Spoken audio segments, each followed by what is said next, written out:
Morning છોકરાઓ, લાસ્ટમાં આપણે ઉદાહરણ 5.4 5.5 જોયું, ન્યૂટનનો ત્રીજો નિયમ જોયો, એના અગત્યના મુદ્દા જોયા. ઉદાહરણ 5.5 મને 4-5 વિદ્યાર્થીઓએ 3 વાર લખીને મોકલ્યું છે, તો બાકીના વિદ્યાર્થીઓ ખાસ ધ્યાન રાખો, લખવા માંડો, ફટાફટ લખીને તૈયાર કરવું પડશે, બાકી નહીં આવડે અને એનો ઉપયોગ ઘણો બધો આવવાનો છે. ઓકે, હવે આજનો જે આપણો મુદ્દો છે એ વેગમાન સંરક્ષણનો નિયમ છે. તો સૌ પહેલાં આપણે સંરક્ષણ વર્ડને સમજીએ. સંરક્ષણ વર્ડનો ઘણીવાર એમ સમજો ને કે સમજી નથી શકતા સ્ટુડન્ટ્સ કે ખરેખર આનો મતલબ શું થાય છે. બરાબર, તો આપણે ઉર્જા સંરક્ષણના નિયમની ચર્ચા ઇન્ટ્રોડક્ટરી લેક્ચરમાં થઈ હતી કે ભાઈ વિશ્વમાં ઉર્જાનો કુલ જથ્થો અચળ છે, ઉર્જાનો નાશ નથી થઈ શકતો, ઉર્જા ઉત્પન્ન નથી કરી શકાતી, માત્ર તેને એક સ્વરૂપમાંથી બીજા સ્વરૂપમાં ફેરવી શકાય છે. તો સંરક્ષણ વર્ડ ક્યારે યુઝ થાય?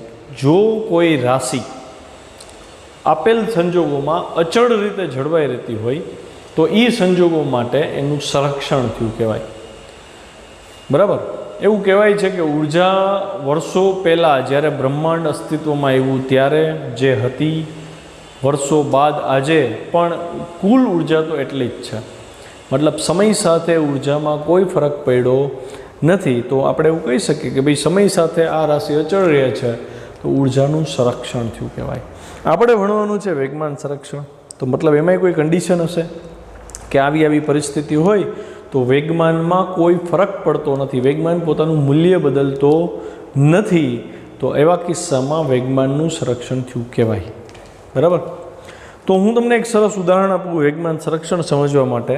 માની લો કે એક બંદૂક અને એક બુલેટ આપણે લઈ, જ્યારે તમે નિશાન લઈ અને ટ્રિગર દબાવશો ત્યારે તમે બળ આપ્યું ટ્રિગરને, એ ટ્રિગરને લીધે જે મિકેનિકલ રિએક્શન બંદૂકમાં આવ્યું, એ રિએક્શનને લીધે બંદૂકની ગોળીની પાછળ જે ભાગ છે જ્યાં સ્પાર્ક થઈ શકે એવી વ્યવસ્થા ગોઠવેલી છે એની ઉપર એક હથોડી જેવો ભાગ ભટકાશે અને ત્યાં એક સ્પાર્ક પ્રોડ્યુસ કરશે અંદરના ભાગમાં, અને એ સ્પાર્ક અંદર રહેલા બારૂદને સળગાવે છે.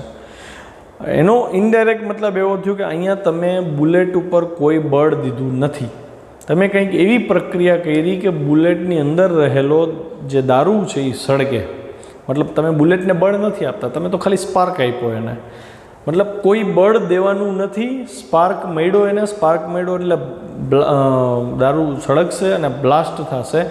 બ્લાસ્ટ થશે તો નળી એની એક જ બાજુથી ખુલ્લી હોવાથી બુલેટને એ બાજુથી જ બહાર નીકળવું પડશે. મતલબ બુલેટ બંદૂકને પાછળ તરફ ધક્કો મારશે અને બંદૂક બુલેટને આગળ તરફ ધક્કો મારશે. એટલે સામસામા ઇક્વલ એન્ડ ઓપોઝિટ ફોર્સ લઈ ગયા. એ તો એગ્રી કરો છો? ત્રીજો નિયમ હાજર થયો. ઓકે, હવે બુલેટ ઉપર આગળ દિશામાં બળ લાગ્યું અને બંદૂક ઉપર પાછળની દિશામાં બળ લાગ્યું એટલે બેયના વેગમાં ફેરફાર થાય. પહેલાં બે સ્થિર હતા, હવે બે ગતિમાં આવ્યા. બુલેટ પર્ટિક્યુલર વેગથી ગતિ કરશે, વેગ આવ્યો તો વેગમાન આવ્યું, મતલબ બુલેટે કંઈક વેગમાન ધારણ કર્યું. સેમ વસ્તુ જે બંદૂક હતી એને પાછળ તરફ વેગ મળ્યો એટલે બંદૂકને પાછળનું વેગમાન મળ્યું, તો બેયને વેગમાન પણ મળ્યા. શરૂઆતમાં બે સ્થિર હતા, હવે બે પાસે વેગમાન છે. હવે શબ્દ પકડજો, બે ઉપર લાગતા બળ સરખા હતા, ઇક્વલ એન્ડ ઓપોઝિટ, ત્રીજો નિયમ. બીજી વસ્તુ, હવે બીજો નિયમ, F બરાબર delta P by delta T હતું ને, આપણને ખબર છે. તો F ઇન્ટુ ડેલ્ટા ટી એટલે ડેલ્ટા પી, મતલબ બળ ઇક્વલ એન્ડ ઓપોઝિટ હોય તો બળના આઘાતે ઇક્વલ એન્ડ ઓપોઝિટ હોય. હા કે ના? એગ્રી કરો છો? મતલબ જેટલો બળનો આઘાત બુલેટનો છે એટલો જ બળનો આઘાત બંદૂક પર છે. પણ બળનો આઘાત એટલે તો વેગમાનમાં ફેરફાર, એટલે કે બુલેટના વેગમાનમાં ફેરફાર અને બંદૂકના વેગમાનમાં ફેરફાર, બે કેવા થયા? સરખા. અચ્છા, તો બુલેટના વેગમાનમાં ફેરફાર એટલે શું? તો કે બુલેટનું અંતિમ વેગમાન માઇનસ બુલેટનું પ્રારંભિક વેગમાન, પણ પ્રારંભિક વેગમાન તો 0 હતું ને, બુલેટ સ્થિર હતી. તો અંતિમ વેગમાન જે બુલેટનું આવ્યું એ જ બુલેટનો વેગમાનનો ફેરફાર થયો. સેમ વસ્તુ બંદૂકના વેગમાનમાં ફેરફાર, તો કે એનું પ્રારંભિક વેગમાન 0 છે એટલે અંતિમ વેગમાન એ જ એનું વેગમાનમાં ફેરફાર થયો. મતલબ બળના આઘાત બે કિસ્સામાં સરખા થયા તો બેના વેગમાનમાં ફેરફાર સરખા થયા. વેગમાનમાં ફેરફાર એ જ એના અંતિમ વેગમાન હતા, તો બેના અંતિમ વેગમાન સરખા થયા મૂલ્યમાં. તો હું એવું કહી શકું કે બુલેટનું અંતિમ વેગમાન આ દિશામાં થયું, બંદૂકનું અંતિમ વેગમાન આ દિશામાં થયું અને બે સરખા અને ઓપોઝિટ થયા. તો વેગમાન ઇક્વલ એન્ડ ઓપોઝિટ થયા. ઓકે, અચ્છા, તો બેનો સરવાળો કેટલો થાય? 0 થાય. તો હું એવું કહીશ ને કે આ કિસ્સામાં ફાયર થયા પછી બુલેટનું વેગમાન પ્લસ બંદૂકનું વેગમાન ટોટલ 0 થાય. અચ્છા, હવે ફરીથી ફાયર નહોતું થયું ત્યારે બુલેટનું વેગમાન 0 હતું, બંદૂકનું વેગમાન 0 હતું, તો બેનો સરવાળો 0. મતલબ ફાયરિંગ પહેલાંય એ બેનો કુલ વેગમાનનો સરવાળો 0 થયો. ફાયરિંગ પછી બે પાસે વેગમાન તો છે પણ ઇક્વલ એન્ડ ઓપોઝિટ સાબિત કર્યા આપણે, તો ફરીથી એનો પાછો સરવાળો 0 થયો. મતલબ કે કોઈક પ્રક્રિયા થઈ પછી ફાયરિંગ થયું હોય, કેમિકલ પ્રોસેસ થઈ હોય, ભટકાણા હોય, એક્સિડન્ટ થયું હોય, સંઘાત થયું હોય, કાંઈ પણ પ્રક્રિયાને અંતે અને પ્રારંભમાં જે વેગમાન હશે એ જ વેગમાન જો અંતમાં એટલું જ હોય તો અહીંયા વેગમાનનું સંરક્ષણ થયું કહેવાય. અને આવું તો જ થાય જો બહારથી એને કોઈ બળ ન આપ્યું હોય. બરાબર, અહીં ટ્રિગર દબાવવું એ આપણે બહારથી આપેલું બળ કહી શકીએ, પણ એ બુલેટને નથી આપ્યું. બુલેટને કે બંદૂકને આપણે એ પાછળ જે બંદૂક પાછળ ગઈ આપણા લીધે નથી ગઈ. ખ્યાલ આવ્યો? માની લો કે હું અહીંયા એક એવી સિસ્ટમ ગોઠવી દઉં કે ભાઈ ટાઈમિંગ સેટ કરી દીધું કે 10 મિનિટ પછી એની મેરે બુલેટ ફૂટે, ટ્રિગર દબાવવાની જરૂર નથી આપણે, તો પછી તમે સમજી શકો ને કે અહીંયા તમારે કોઈ બાહ્ય બળ દેવાનું નથી. તો એ પ્રોસેસ સામસામી અંદરને અંદર એકબીજાને બળ લગાડીને પૂરી થઈ જાય છે. મતલબ જ્યારે બાહ્ય બળ નહીં હોય ત્યારે તંત્રનું એટલે કે બુલેટ પ્લસ બંદૂકનું કુલ વેગમાન અચળ રહેશે. આ ઘટના એટલે કે વેગમાન અચળ રહ્યું એટલે વેગમાનનું સંરક્ષણ થયું. મતલબ કે પહેલાંનું વેગમાન અને પછીનું વેગમાન તંત્રનું કુલ વેગમાન બેના વેગમાનનો સરવાળો હંમેશા અચળ રહેશે. શરત એટલી કે બાહ્ય બળ 0 હોવું જોઈએ. હવે થિયરી જોઈએ આપણે. યોગ્ય ઉદાહરણ આપી વેગમાન સંરક્ષણનો નિયમ લખો અને સમજાવો. ન્યૂટનના ગતિના બીજા અને ત્રીજા નિયમ પરથી વેગમાનના સંરક્ષણનો નિયમ તારવી શકાય છે, જે ભૌતિક વિજ્ઞાનના પાયન નિયમ છે. આ બહુ અગત્યનું છે. બીજો અને ત્રીજો નિયમ આ બે નહીં આવડે તો વેગમાન સંરક્ષણનો નિયમ નહીં આવડે. એટલે મેં કીધું હતું આ બે પાકા કરજો. ગનમાંથી ગોળી છૂટે ત્યારે માલુમ પડે કે ગોળી આગળ ગતિ કરે ત્યારે ગન પાછળ ધકેલાય છે. પાછળ ધકેલાવાની ઘટનાને રિકોઇલ થયું કહેવાય.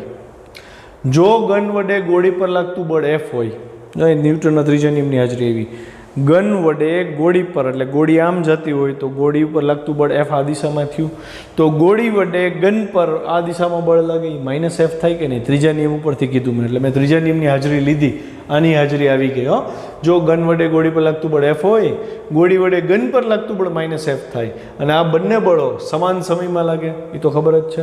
સંપર્ક સમય બેનો સરખો હોય, ફાયરિંગ થયું તો એ સમય સરખો જ થયો, તો એ સમાન સમયગાળો Δt છે. હવે બીજા નિયમને ઇન્વોલ્વ કરું છું. જો અહીં મેં બે નિયમ નોંધ માટે લખ્યા છે, ફેરબુકમાં નથી લખવાનું.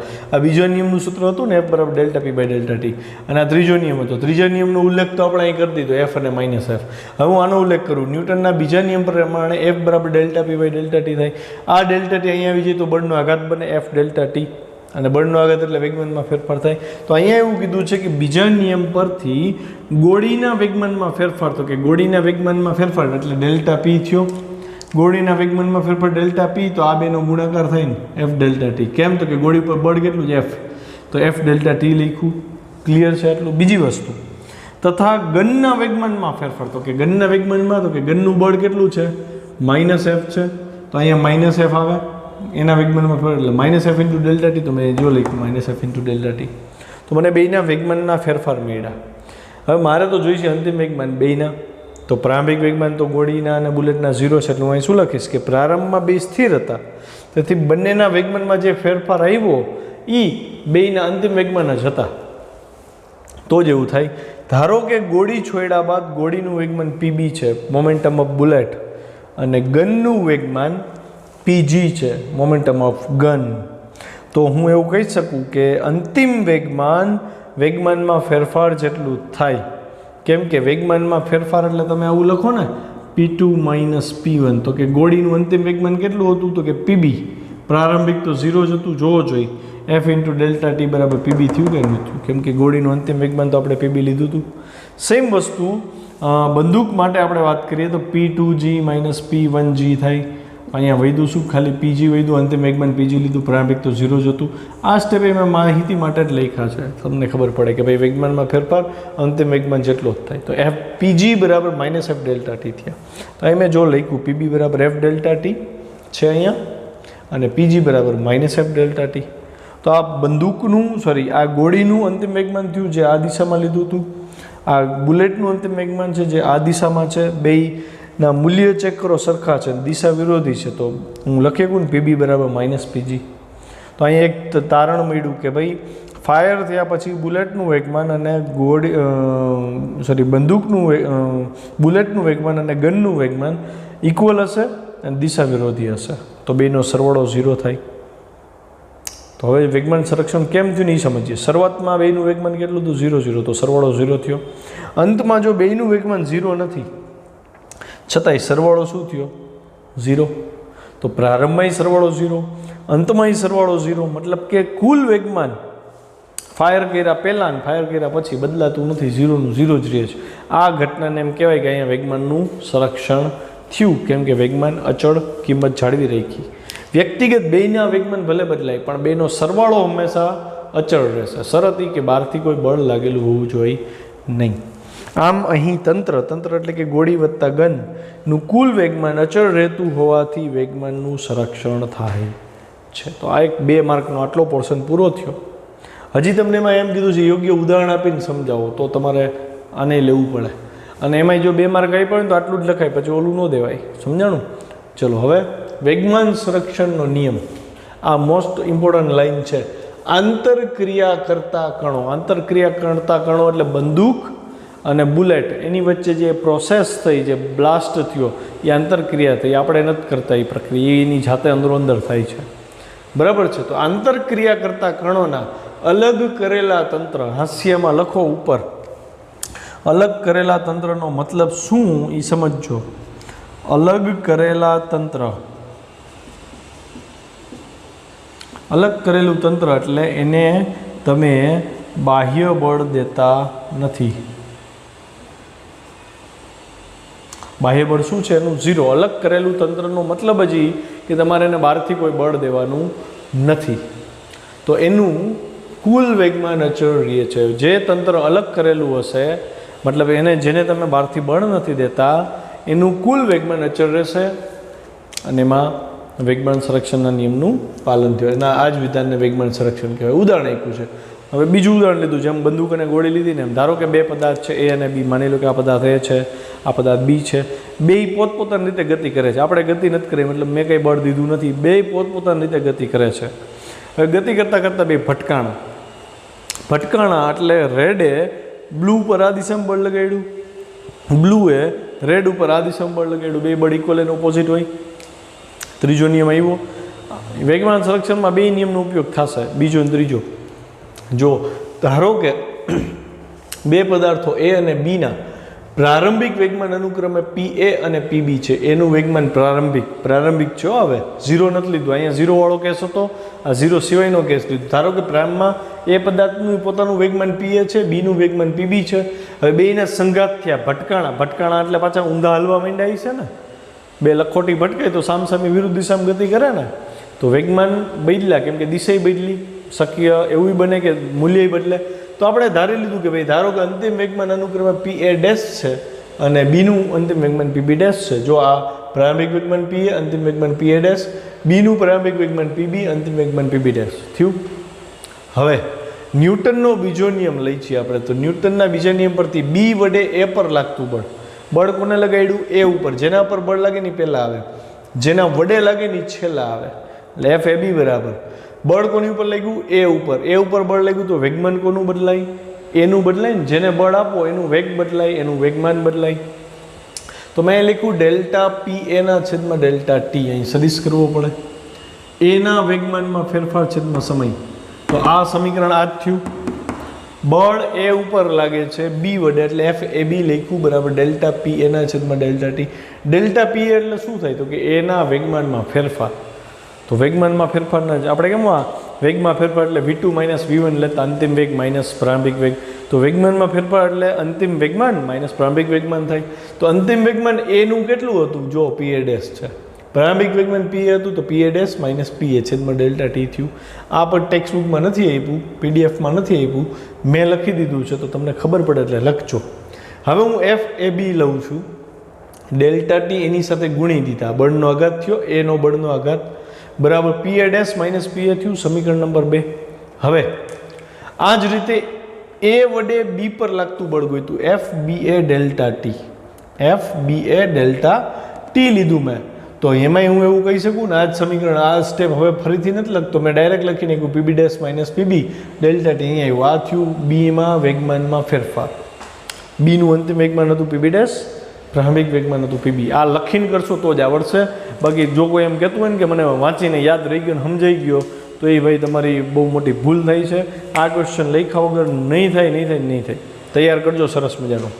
અહીં ડેલ્ટા ટી બંને માટે સમાન છે. આ બે કિસ્સામાં ડેલ્ટા ટી સમાન છે છોકરાઓ, જે સંપર્ક સમય છે. તો ન્યૂટનનો ત્રીજો નિયમ લઈએ આપણે. ત્રીજા નિયમ પ્રમાણે આપણે એવું કહી શકીએ, બી વડે એ પર લાગતું બળ બરાબર એ વડે બી પર લાગતું બળ, નહીં માઇનસ. આ તો ખબર છે, ઇક્વલ એન્ડ ઓપોઝિટ ફોર્સ, આઘાત અને પ્રત્યાઘાત.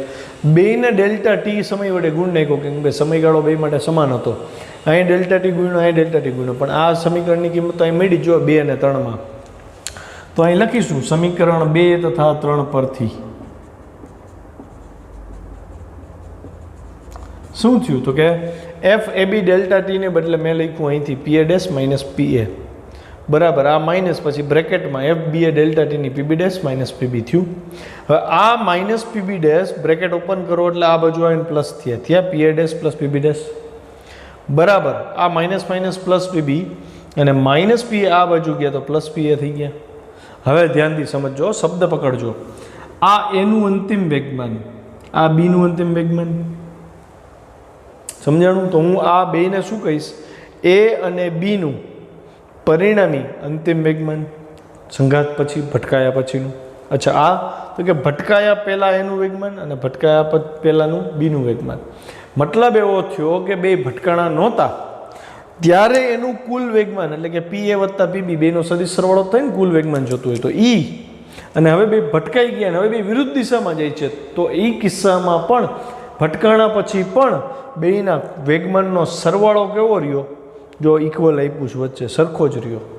મતલબ કે એ બે ગોળા ઉપર તમે કોઈ બાહ્ય બળ દીધું નહોતું, બાહ્ય બળ 0 હતું. એવા કિસ્સામાં એકબીજા એ આંતરક્રિયા કરે છે ભટકાવાની. તો ભટકાયા પહેલાં બેયના વ્યક્તિગત વેગમાનનો સદિશ સરવાળો અને ભટકાયા પછી છૂટા પડ્યા ત્યારે ફરીથી બેયના વેગમાનનો સદિશ સરવાળો, બે સરખા આવ્યા. એટલે કે અથડામણ પહેલાં તંત્રનું કુલ વેગમાન, એટલે કે બે પદાર્થનું કુલ વેગમાન, અને અથડામણ પછી તંત્રનું કુલ વેગમાન, એટલે કે બે પદાર્થનું કુલ વેગમાન અચળ રહે છે, સમાન રહે છે. એટલે હું કહી શકું કે આમ આંતરક્રિયા બાદ વેગમાનનું સંરક્ષણ થાય છે. છોકરાઓ, વેગમાન સંરક્ષણનો નિયમ મૂળભૂત છે અને સાર્વત્રિક છે. સાર્વત્રિક એટલે બધે લાગુ પડે છે, બધે જ્યાં બાહ્ય બળ 0 હોય બધી જગ્યાએ વેગમાનનું સંરક્ષણ થાય. તમારી પીડીએફ ફાઇલમાં એક મુદ્દો આ બેની વચ્ચે આપ્યો છે કે સ્થિતિસ્થાપક સંઘાત હોય ને ત્યારે વેગમાન અને ગતિ ઉર્જા બેનું સંરક્ષણ થાય. અસ્થિતિસ્થાપક સંઘાતમાં માત્ર વેગમાનનું સંરક્ષણ થાય, ગતિ ઉર્જાનું સંરક્ષણ નથી થતું. તો આ મુદ્દાને એમાંથી દૂર કરી દેજો. આ મુદ્દો આપણે 6થા ચેપ્ટરમાં ડિટેલમાં જોવાના છીએ, અત્યારે એની કોઈ જરૂર નથી. રેડી? અચ્છા, સાર્વત્રિક છે એટલે બધે લાગુ પડે. કેવી રીતે? તો કે વેગમાન સંરક્ષણ ઇલેક્ટ્રોન, પ્રોટોન, યુરેનિયમના વિખંડન, આ બધી પ્રક્રિયાઓ જ્યારે તમે ભણશો એમાંય તમારે વેગમાન સંરક્ષણનો નિયમ એપ્લાય કરવાનો થશે. જ્યારે ગ્રહોની વાત કરીએ, તારાઓની વાત કરીએ, ગેલેક્સીની વાત કરીએ તો એમાં પણ આ જ નિયમ, વેગમાન સંરક્ષણના નિયમનો ઉલ્લેખ કરી અને કેટલા બધા અગત્યના તારણો મેળવવામાં આવશે. મતલબ ફિઝિક્સના મોટા ભાગના કોન્સેપ્ટ એવા હશે જેમાં વેગમાન સંરક્ષણના નિયમનો ઉલ્લેખ આવશે. જો આ મુદ્દો તમારો વીક રહી ગયો છોકરાઓ, તો આ ફિઝિક્સનો એક અગત્યનો પાયો તમારો નબળો રહી જશે. બરાબર? નવો ક્વેશ્ચન છે, ક્વેશ્ચન નંબર 19. એક બિંદુગામી બળો કોને કહે છે અને આવા બળોની અસર હેઠળ કણનું સંતુલન સમજાવવું. ચલો, પહેલાં તો એક બિંદુગામી બળ સમજી લઈ. જો માની લો કે એક આ બિંદુ છે પી, મેં કોઈ એક બળ લાગુ પાડ્યું આવી રીતે, તો આ બળ જે મેં લાગુ પાડ્યું આમાંથી પસાર થતી એક રેખાનો વિચાર કરો, કાલ્પનિક રેખા. આ જે કાલ્પનિક રેખા છે જેની ઉપર મેં બળ લગાડ્યું છે આને કહેવાય બળની કાર્ય રેખા. શું કહેવાય? આનો બહુ ઉલ્લેખ આવશે, થિયરીમાં ક્યાંય છે નહીં પણ છતાંય ઉલ્લેખમાં આવે છે કે ભાઈ આ બળની કાર્ય રેખા દોરો. તો બળની કાર્ય રેખા એટલે બળમાંથી પસાર થતી રેખા. બરાબર? ધારો કે બીજું બળ લગાડ્યું મેં આ દિશામાં, મતલબ અહીંયા તમે આને ધક્કો મારો છો એવું થયું ને, પીને તમે એમ ધક્કો માર્યો, અહીંથી તમે પીને ખેંચો છો. જુઓ ધ્યાનથી, ખ્યાલ આવ્યો? સોરી, ખેંચું આવી રીતે. આ બળનું F1 કહી દઉં, આ બળનું F2 કહી દઉં તો આની કાર્યરેખા દોરવી પડે. તો આની કાર્યરેખા એટલે એ બળમાંથી પસાર થતી રેખા થઈ. અચ્છા, એક બળ મેં P ને આપ્યું પણ સંપર્ક દીધા વગરનું બળ છે, મેગ્નેટ છે કે વિદ્યુત બળ છે, તો મેં એ બળ આમ આપ્યું. આ બળનું F3 કહી દઉં. તો આની કાર્યરેખા જુઓ દોરી આપણે, તો એ કાર્યરેખા શેમાંથી પાસ થઈ? P માંથી. જો તમે લાગુ પાડેલા તમામ બળોની કાર્યરેખા એક જ બિંદુમાંથી પસાર થાય તો એવા બળોને એક બિંદુગામી બળ કહેવાય. ફરીથી, તમે આપેલા તમામ બાહ્ય બળની કાર્યરેખાઓ એક બિંદુમાંથી પસાર થાય તો એવા બળોને એક બિંદુગામી બળો કહેવાય. ખ્યાલ આવ્યો? હવે આને થોડુંક ઇઝી કરી દઈ સંતુલન સમજવા માટે. માની લ્યો હું આ ડાયાગ્રામ ધ્યાનમાં લઉં છું. અહીંયા આ P બિંદુ છે, તમે અહીંથી આમ બળ આપ્યું અને અહીંથી તમે F2 બળ આ દિશામાં આપ્યું છે. બે સામસામા બળ આપ્યું. ઓલા સરદારજીની કબાટવાળી વાત થઈ, તો આ કબાટ છે, અહીંથી સરદારજીએ 10 ન્યૂટન બળ આપ્યું આમ, અને 10 ન્યૂટન બળ આપ્યું. કબાટ કઈ બાજુ છે? એકે બાજુનું છે. કેમ? તો કે ઇક્વલ એન્ડ ઓપોઝિટ ફોર્સ થયા. તો જ્યારે તમે જોઈ શકો છો સંતુલન એટલે તો ખબર પડે ને, બરાબર? પદાર્થ સ્થિર હોય અથવા એની પર ટૂંકમાં બળ ન લાગે ને, એ અવસ્થાને સંતુલન અવસ્થા કહેવાય. હાસ્યમ ક્યાંક લખી લેજો, સંતુલન એટલે એની ઉપર કોઈ બળ જ નથી લાગતું. ખરેખર એનો મતલબ એવો નથી કે ખરેખર બળ નથી લાગતું, બળ તો ઘણા બધા લાગતા હોય, પણ નેટ ફોર્સ 0 છે એટલે એની ઉપર નેટ ફોર્સ નથી લાગતું. જેની ઉપર નેટ ફોર્સ ન લાગે એને સંતુલનમાં કહેવાય. સંતુલન પદાર્થ હોય એ સ્થિર હોવો જરૂરી નથી. અચળ વ્યક્તિ ગતિ કરતો હોય તો એને સંતુલનમાં જ કહેવાય. કેમ? તો કે અચળ વ્યક્તિ ગતિ કરે એટલે નેટ ફોર્સ 0 હોય. તો નોટ કરજો. તો હું આ ડાયાગ્રામમાં એમ કહી શકું ને કે આ પદાર્થ ઉપર નેટ ફોર્સ, જો આ ઇક્વલ એન્ડ ઓપોઝિટ ફોર્સ લીધા તો 0 થઈ ગયો. જે પદાર્થ ઉપર નેટ ફોર્સ 0 હોય એ પદાર્થ સંતુલનમાં કહેવાય. સંતુલન પદાર્થ સ્થિર હોઈ શકે, સંતુલનમાં રહેલો પદાર્થ અચળ વ્યક્તિ ગતિ કરતો પણ હોઈ શકે. આ બે મુદ્દા એમાં શક્ય બને. તો આ તો બે બળની વાત હતી. ઝાઝા બળ હોય તોય હું એવું કહી શકું, એક બળ આ દિશામાં, એક બળ આ દિશામાં, એક બળ આમ દઉં, એક બળ આમ દઉં, તો ચારે ચાર બળો અને ખસવા નથી દેતા એવી રીતે દીધા તો ચારેય બળોનો સરવાળો 0 થાય ને. નેટ ફોર્સ 0 થયું, નેટ ફોર્સ 0 થયું તો આ સંતુલનમાં છે. સંતુલન એટલે સ્થિર પદાર્થ સ્થિર, સંતુલનમાં હોય તો સ્થિર હોય, સંતુલનમાં હોય તો અચળ વેગી ગતિ પણ કરતો હોય, પણ નેટ ફોર્સ 0 હોય. જો અહીં ધ્યાન, યંત્રશાસ્ત્રમાં કણનું સંતુલન એટલે તેના પરનું ચોખ્ખું બળ શૂન્ય થવું, બાહ્ય બળ. આથી કણ કાં તો સ્થિર હશે અને અથવા તો અચળ વ્યક્તિ ગતિ કરશે. આ મુદ્દાનો ઉપયોગ ચેપ્ટર 6માં આવે જ રાખશે. તો મુદ્દાને સરખું સમજજો. કણ સંતુલનમાં છે તો ચોખ્ખું બળ શૂન્ય છે, તો કાં તો કણ સ્થિર હોય કાં તો અચળ વ્યક્તિ ગતિ કરે. અચ્છા, જ્યારે કણ પર એક જ બાહ્ય બળ લાગે, બરાબર? માની લો કે આ બે બળને બદલે તમે એક જ બળ લગાડ્યું, એક બળ આમ લગાડ્યું તો એ બળને લીધે આની ઉપર નેટ અસર 0 થવાનો કોઈ સ્કોપ જ નહીં રહે. સામે બીજું બળ છે જ નહીં. તમે એક જ બળ લાગુ પાડ્યું તો એવા કિસ્સામાં હું કહીશ કે પદાર્થે ગતિ કરવી પડશે. મતલબ કહી શકાય કે પદાર્થની ગતિનો વિરોધ કરતું બીજું કોઈ બળ હાજર જ નથી, તો પદાર્થે સ્થિર સ્થિતિમાંથી ગતિમાં આવવું પડ્યું. સ્થિર સ્થિતિમાંથી ગતિમાં આવ્યું એટલે સંતુલનમાં કહેવાય નહીં. મતલબ એકલું બળ સંતુલન આપી શકતું નથી. તરત અહીંયા કોઈકને સ્ટ્રાઇક થઈ, સર 1-2 લેક્ચર પહેલાં તો એવી વાત થઈ હતી કે દુનિયામાં એકલું અટલું બળ અસ્તિત્વમાં નથી, તો અહીંયા તો એકલું બળ આવ્યું. પણ એ મુદ્દો કેવો હતો? તો કે અહીંયા તમે એક બળ આને આપ્યું ને ત્યારે આ કણ સામું બળે આપશે, એટલે બે બળ થઈ ગયા ને પાછા. મતલબ એ બળોની જોડી થઈ જે ત્રીજા નિયમનું પાલન કરે છે. પણ હું તો અત્યારે જે ચર્ચા કરું છું અને સંતુલનમાં રાખવા માટે, તો એની ઉપર તો આપણે એક જ બળ લગાડ્યું ને, એમ એક બળ. પણ આ બળ જ્યારે લાગે છે ત્યારે ઓટોમેટિક આની વડે આની ઉપર સામું બળ તો હોય જ છે, એટલે બે તો છે જ અહીંયા, બરાબર છે. પણ આની ગતિ માટે જવાબદાર તો સામેનું બળ ન હોય, એ તો આ જ બળ એક જ હશે. તો એકલું બળ જ્યારે એપ્લાય કરવામાં આવે ત્યારે પદાર્થ સંતુલનમાં રહી શકતો નથી. સંતુલનમાં રહેવા માટે એના ઉપર મિનિમમ 2 ફોર્સ લાગવા જરૂરી છે. જો અહીંયા જ્યારે કણ પર એક જ બાહ્ય બળ લાગે તો તે પ્રવેગી ગતિ કરશે, એટલે તે સંતુલનમાં રહી શકશે નહીં. જ્યારે કણ પર 2 બાહ્ય બળ F1 અને F2 લાગે તો સંતુલન થવા માટે નેટ ફોર્સ 0 થવું જોઈએ. કેમ કે અહીં કીધું ચોખ્ખું બળ શૂન્ય થવું જોઈએ. તો નેટ ફોર્સ 0 લીધો, સિગ્મા F સદિશ સરવાળો 2 બળનો, તો 2 બળ F1 અને F2 નો સદિશ સરવાળો 0 થાય. સદિશ સરવાળો 0 કરો તો પ્લસ F2 આ બાજુ જઈને -F2 થાય. મતલબ 2 બળના મૂલ્ય સમાન, દિશા વિરુદ્ધ હોય. આવું હશે. એક જ કણ પર લાગતા પદાર્થ બળો છે. ન્યૂટનનો ત્રીજો નિયમ નથી આ. ન્યૂટનના ત્રીજા નિયમમાં આપણે આવું જ કરીએ છીએ, એક બે પદાર્થ અલગ અલગ હોય ને બળ ઇક્વલ એન્ડ ઓપોઝિટ હોય. અહીંયા તો એક કણ ઉપર આ બે બળ લાગે છે એટલે પદાર્થ ઉપર નેટ ફોર્સ 0 થઈ જાય છે. આ પરિસ્થિતિ આકૃતિમાં દર્શાવેલ છે. બે પરિસ્થિતિ છે, અહીંથી કણને દબાવવામાં આવે છે જ્યારે અહીંથી કણને ખેંચવામાં આવે છે.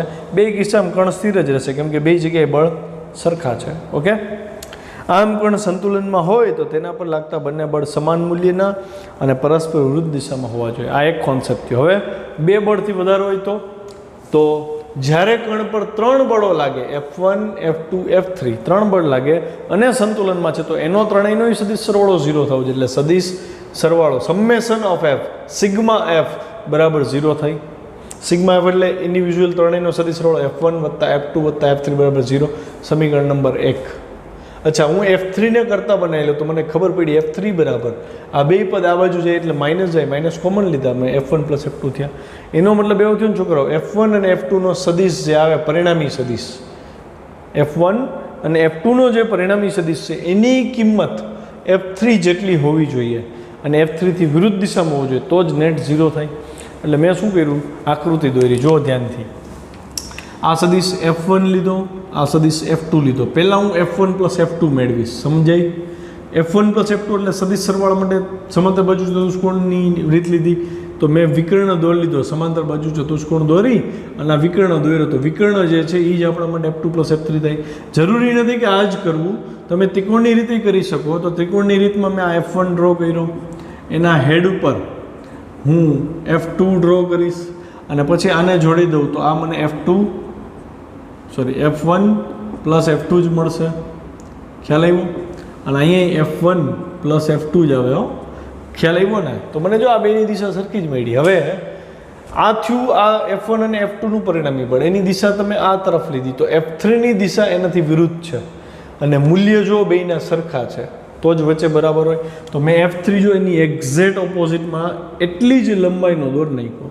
હવે હું કહી શકું ને F3 10 ન્યૂટન, ધારો કે આમ છે 10 ન્યૂટન, F1 + F2 આમ છે તો નેટ ફોર્સ 0 થયું. તો આ કણ અહીંયા જે બાંધેલો છે બરાબર એ સ્થિર રહેશે. આને ઇમેજિન આમ કરાય, અહીંયા એક કણ છે, એક દોરી તમે અહીંયા બાંધી છે, એક દોરી તમે અહીંયા બાંધી છે, એક દોરી તમે અહીંયા બાંધી છે.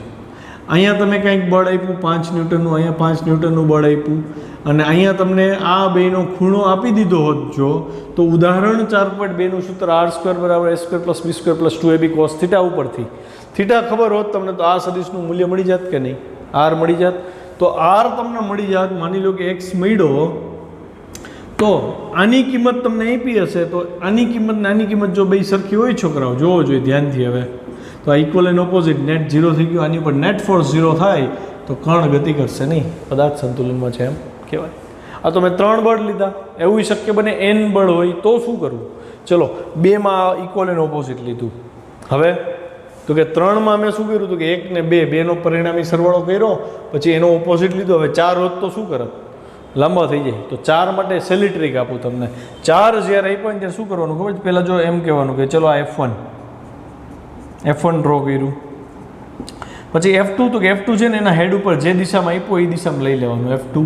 પછી તો કે F3 લઈ લ્યો. ઓકે, જો F4 ને દોરતા એ પાછું F1 ના પૂછ ઉપર આવી જાય, આવું થાય, બંધ આકૃતિ રચે. તો આની ચર્ચા ચોથા ચેપ્ટરમાં કરી હતી. કોઈ પણ સદિશ સરવાળામાં બંધ આકૃતિ રચાય તો એનો સરવાળો 0 થાય. થાય કે નહીં? તો હું એમ કહું n બળ લીધા. n બળ એટલે તમારે એવો કોણ બનાવવાનો જેમાં n બાજુઓ હોય.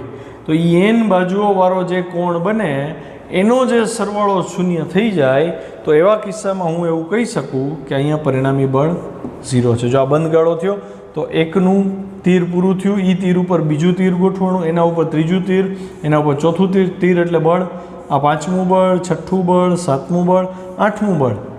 8મું બળ એટલે કે nમું બળ જો ફરી પાછું જ્યાંથી શરૂ કર્યું ત્યાં જ આવતું હોય, બંધ આકૃતિ રચાતી હોય તો હું કહી શકું નેટ ફોર્સ 0 છે. તો 3 બળ માટે એ જ નિયમ લાગુ પડે ને. ચલો આપણે ચેક કરીએ.